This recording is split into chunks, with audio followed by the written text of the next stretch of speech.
உன்னால முடியாதுன்னு யாராவது சொன்னா நீ நம்ப வேண்டியது அவங்கள இல்ல ஒன்று.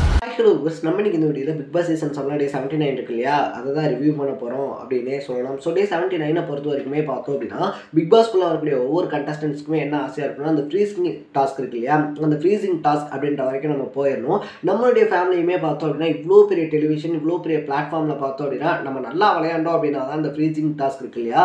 ஏன்னா ஆஃப்டர் 75th டேக்கு அப்புறமா தான் பார்த்தோம் அப்படின்னா அந்த ஃப்ரீசிங் டாஸ்க் அப்படின்றதே வரும். ஸோ அந்த மாதிரி ஒரு டாஸ்க் வந்துட்டு நம்ம ஃபேமிலியை உள்ளே பார்க்குறாங்க அப்படின்னா அது வந்துட்டு ஒரு மெமரைஸாக இருக்கும் அப்படின்றதுனால எல்லா கண்டஸ்டன்ட்டுமே ஆசைப்படுவாங்க அப்படின்னே சொல்லலாம். ஸோ அதே மாதிரி தான் 79 டேயான நேற்று பார்த்தோம் அப்படின்னா அந்த ஃப்ரீசிங் டாஸ்க் அப்படின்றது வந்து நடந்துருச்சு.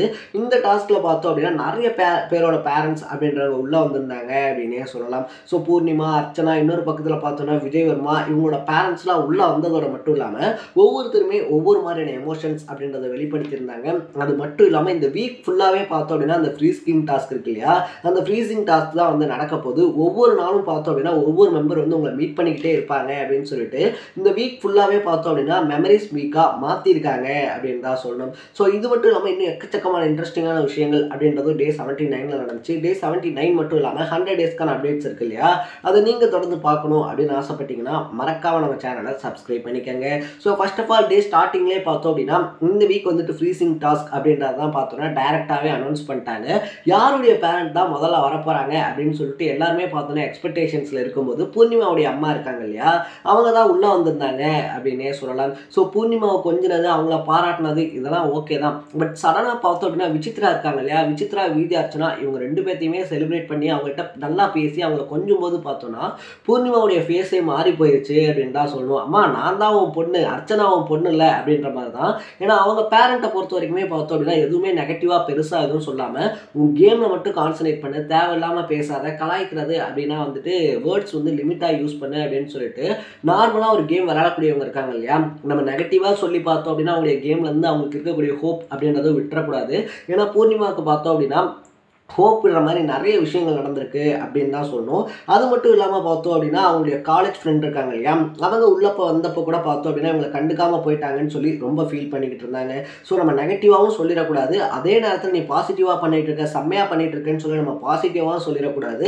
ஏன்னா அவங்க வந்து பார்த்தோம் அப்படின்னா ஒரு தப்பான கேம் பிளே அப்படின்றத இவ்வளோ நாள் விளையாடிக்கிட்டு இருந்தாங்க. ஸோ அதை மறுபடியும் அவங்க ப்ளே பண்ண ஆரம்பிச்சிடக்கூடாது அப்படின்றதுனால நியூட்ரலாக பார்த்தோம் அப்படின்னா ஒரு விமர்சனம் அப்படின்ற மாதிரி கொடுத்துருந்தாங்க. நல்லா தான் விளையாடுற, பட் உன் டேலண்ட்டை வெளிக்காட்டு, மற்ற விஷயத்தெல்லாம் குறைச்சிக்கோ அப்படின்ற மாதிரி.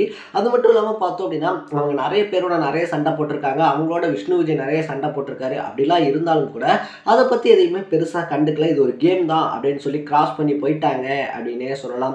பட் விஜய் அர்ச்சனா அவங்களுடைய பேரண்ட்ஸ் இருக்காங்க இல்லையா, ஸோ அவங்க உள்ளே வந்தோடனே பார்த்தோம் அப்படின்னா எல்லா விஷயத்தையுமே பேசினதுக்கு அப்புறமா டேரெக்டாக நிக்சன் இருக்கார் இல்லையா, நிக்சன் கிட்ட அவங்களுக்கு இருந்த ஒரு மனக்குறை அப்படின்றத சொல்லியிருந்தாங்க. நீ இந்த மாதிரி ஒரு சில விஷயங்கள்லாம் வந்து பேசியிருந்தேன், ஸோ அந்த விஷயத்தை பார்த்தோம் அப்படின்னா நீ வெளியே வந்து பேசிக்கலாம், பட் அப்படி வந்து யார்ட்டையுமே பேசாத அப்படின்ற மாதிரி சொல்லியிருந்தாங்க. ஸோ நிக்சனை பொறுத்த வரைக்குமே பார்த்தோம் அப்படின்னா கோவத்தில் அவர் என்ன பேசுகிறாரு அப்படின்றது தெரியாது இல்லையா. ஸோ அந்த மாதிரி பார்த்தோம் அப்படின்னா நம்ம என்னடா விஜய் அர்ச்சனாவை பற்றி பேசணும் அப்படின்னு சொல்லிட்டு அவர் டீப் திங்கிங்கில் போயிட்டாரு அப்படின்னு தான் சொல்லணும். இன்னொரு பக்கத்தில் சரவண விக்ரம் இருக்கார் இல்லையா, ஸோ விஜய் அர்ச்சனாலாம் உள்ளே வந்த வீக்ஸில் பார்த்தோம் அப்படின்னா விசித்ராக்கும் விஜய் அர்ச்சனாக்கும் சண்டைலாம் வந்துருந்துச்சு. அப்போ பார்த்தோம் அப்படின்னா சரவண விக்ரம் கிட்ட தான் விஜய் அர்ச்சனா ஃபீல் பண்ணி சொல்லிக்கிட்டு இருந்தாங்க அப்படின்னே சொல்லலாம். ஸோ சரவண விக்ரமை பொறுத்த வரைக்குமே இந்த பிரச்சனையை வந்துட்டு எப்படியாவது நம்ம முடிச்சிட்டா போதும், இந்த பொண்ணு இங்கே அழுதுகிட்டே இருக்குது, வேலை பார்க்க மாட்டேங்குது, அந்த அம்மா அங்கே உட்காந்துருக்காங்க, ஸோ இவங்க 2 பேரும் டேரெக்டாக பேசிக்க மாட்டாங்க, நம்ம ஏதாவது பண்ணி பேசிக்க வைக்கலாம் அப்படின்னு சொல்லிட்டு விசித்ரா சொல்லாத ஒரு விஷயத்த பார்த்தோன்னா ஆமாம் விசித்ரா அம்மாவும் அப்படி தான் சொன்னாங்க அப்படின்ற மாதிரி பார்த்தோன்னா ஒரு விஷயம் அப்படின்றத பண்ணியிருந்தாரு. அந்த விஷயம் நேற்றே அவருக்கு பேக் ஃபயர் ஆயிருந்துச்சு அப்படின்னு தான் சொல்லணும். ஸோ அவங்களுடைய பேரண்ட்ஸ் இருக்காங்க இல்லையா, விஜய் அர்ச்சனாவோட பேரண்ட்ஸை பொறுத்த வரைக்குமே ஒருத்தவங்க வந்து உங்கள்கிட்ட ஒரு கஷ்டத்தை சொல்கிறாங்க அப்படின்னு வச்சுக்கோங்களேன், நீங்கள் அதுக்கு சப்போர்ட் பண்ணணும், நீங்கள் அதுக்கு வந்துட்டு அவங்க பக்கத்தில் நிற்கணும் அப்படின்றதெல்லாம் கிடையாது. அட்லீஸ்ட் இந்த மாதிரி கிண்டல் பண்ணாமையாவது இருக்கலாம், அது ரொம்ப தப்பான விஷயம் அப்படின்ற மாதிரி சொல்லியிருந்தாங்க. அந்த இடத்துலயே பார்த்தோம் அப்படின்னா சரவண விக்ரம் இருக்கார் இல்லையா, அவரும் ஒரு மாதிரி அவருடைய கேம் அப்படின்றத விட ஆரம்பிச்சிருந்தாரு அப்படின்னு தான் சொல்லணும். இதுக்கப்புறமா தான் சரவண விக்ரமுடைய பேரண்ட்ஸ் பார்த்தோம் அப்படின்னா உள்ளே வந்திருந்தாங்க. அவங்க உள்ளே வந்ததுலேருந்து எல்லாமே நல்லா பேசினாலும் கூட சரவண விக்ரம் கிட்ட டைம் கிடைக்கும் போது பார்த்தோம் அப்படின்னா முன்னாடி பேசக்கூடியவங்கலாம் இருக்காங்க இல்லையா, மாயா, பூர்ணிமா, விஷ்ணு, இவங்க எல்லாம் முன்னாடி ஒரு மாதிரி பேசுகிறாங்க, நீ இல்லாதப்போ பின்னாடி ஒரு மாதிரி பேசுகிறாங்க.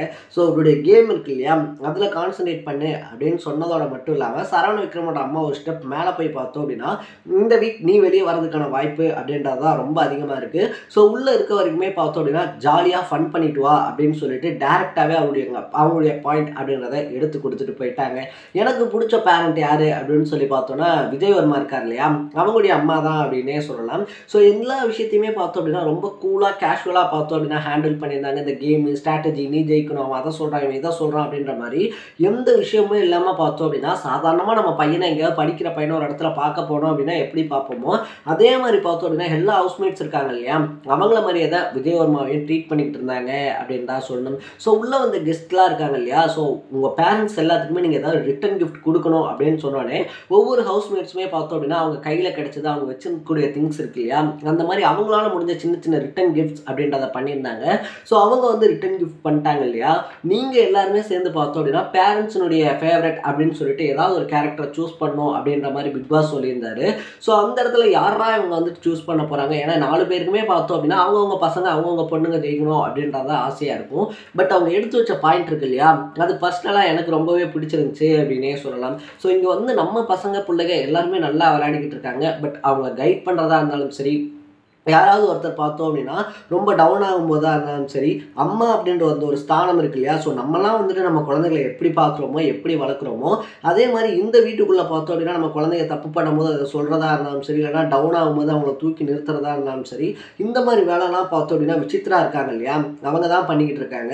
ஸோ அவங்களுக்கே வந்துட்டு நம்மளுடைய ஃபேவரட் அப்படின்ற அந்த டைட்டில் இருக்கு இல்லையா, அதை கொடுத்துடலாம் அப்படின்னு சொல்லும்போது மற்ற பேரண்ட்ஸுமே பார்த்தோம் அப்படின்னா எந்த அப்ஜெக்ஷனுமே தெரிவிக்காமல் சரி ஓகே அது வந்துட்டு கரெக்டான பாயிண்ட் தான். இன்னொன்று இந்த ஏஜ் குரூப் இருக்கக்கூடிய பசங்க இருக்காங்க இல்லையா, அவங்களோட காம்படிட் பண்ணி இந்த அளவுக்கு கேம் விளையாடுறது அப்படின்றதே அப்ரிஷியேஷன் தர வேண்டிய ஒரு விஷயம் தான். ஸோ அந்த விஷயத்துக்கான ஒரு அப்ரிஷியேஷனாகவே பார்த்தோம் அப்படின்னா நம்ம இந்த ஃபேவரட் அப்படின்றத அவங்கள சூஸ் பண்ணிடலாம் அப்படின்ற மாதிரி சொல்லி உள்ள வந்த பேரண்ட்ஸினுடைய ஃபேவரட்டாக பார்த்தோம் அப்படின்னா விசித்ராவை சூஸ் பண்ணி அவங்களுக்கு தான் அந்த கப் அப்படின்றதையும் கொடுத்துட்டு போயிருக்காங்க அப்படின்னு தான் சொல்லணும். ஸோ அதோட பார்த்தோம் அப்படின்னா பேரண்ட்ஸ்லாம் வெளியே போயிருக்காங்க. நாளைக்கு யாரோட பேரண்ட்ஸ்லாம் வரப்போகிறாங்க, என்னென்ன மாதிரியான எமோஷன்ஸ்லாம் வெளியே வரப்போகுது அப்படின்றத நம்ம வெயிட் பண்ணி தான் பார்க்கணும். ஸோ இதே மாதிரி 100 டேஸ்க்கான அப்டேட்ஸை நீங்கள் தொடர்ந்து பார்க்கணும் அப்படின்னு ஆசைப்பட்டீங்கன்னா மறக்காமல் நம்ம சேனலை சப்ஸ்கிரைப் பண்ணிக்கோங்க. நாளைக்கு டே 80 ரிவ்யூவோட சந்திக்கலாம். Tata, bye by.